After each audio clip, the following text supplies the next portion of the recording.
Some people look at the image of Kali and feel fear. Others feel deep reverence.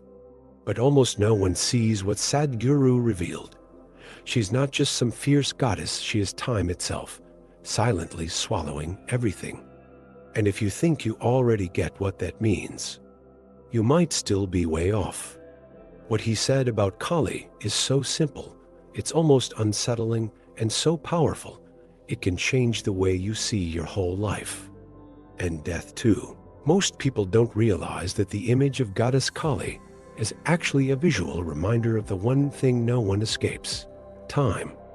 Sadhguru explains that Kali isn't just a wild figure with her tongue sticking out and a necklace of skulls. She's the very embodiment of time, kala, and emptiness. Everything that exists, from our bodies to our memories, is destined to disappear into this quiet vortex we call time. That skull necklace. It's not some creepy symbol, it's a poetic warning that one day we all become part of the past. Funny how people try to beat time by filling up their schedules, packing every second like they're in control of the invisible. But Kali, with her overwhelming presence, shows us it's actually time that's devouring us, not the other way around. So maybe the smartest move isn't to race against time, but to dance with it. Simple practices like just sitting quietly for 10 minutes a day and feeling the now can become a form of honoring what we can't control, but can start to understand. That shift in perspective changes everything: how you spend your day, what you prioritize, even how you treat other people. Because once you truly get the void, you stop wasting time on shallow stuff. Real spiritual practice doesn't start when you light some incense. It starts the moment you face time head on, with no distractions and no filters.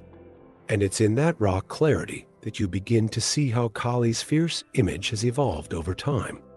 It's easy to assume Kali was always this intense, sword-wielding, fire-eyed goddess, but the truth is actually very different. According to Sadhguru, this warrior version of Kali only became popular around 1,400 or 1,500 years ago. Before that, people worshipped her in a much more meditative, surrendering way. She was seen as the silent mother of the universe, the absolute presence, not just a goddess of battle. That shift says more about how humanity changed than about Kali herself.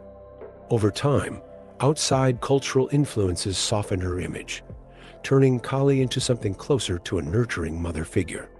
And that's not just symbolic, it shows how we deal with the things that scare us. Instead of facing time and death with strength, we prefer to see Kali as someone who comforts and protects us. And that's okay. But here's the thing. When we try to soften a force that's raw and real, we also water down the power of the lesson she's trying to teach us. It's like turning a storm into a breeze. On paper, the picture may look prettier, but we lose the raw truth that wakes us up.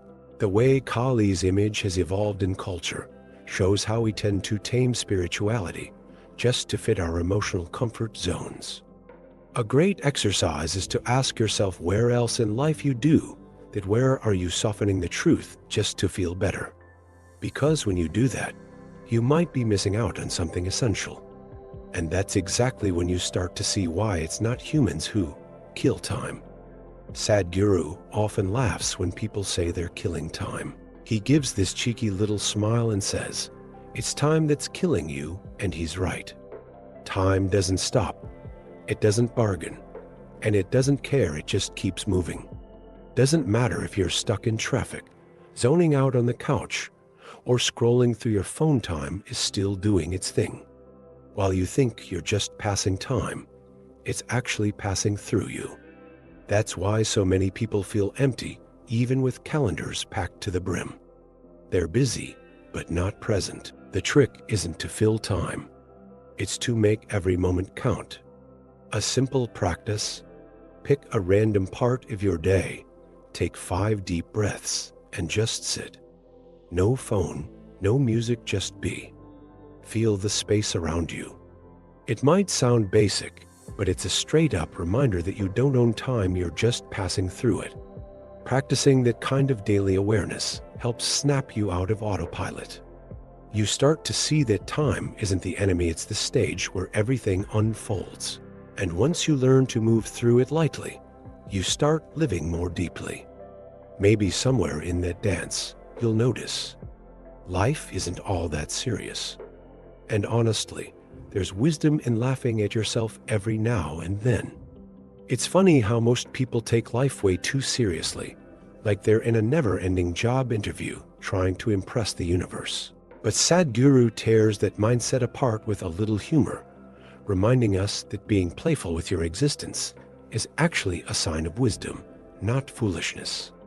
When someone allows themselves to be silly once in a while, it's like saying, yeah, I know I'm tiny compared to the cosmos, and I'm cool with that. That kind of ease brings clarity. A tense mind can't see beyond its own drama. How many times have you stopped yourself from laughing at your own mistakes, just so you wouldn't look weak? And how many times did that only make things heavier? The wisdom of playfulness is in not clinging to the temporary roles life throws at you. A mistake?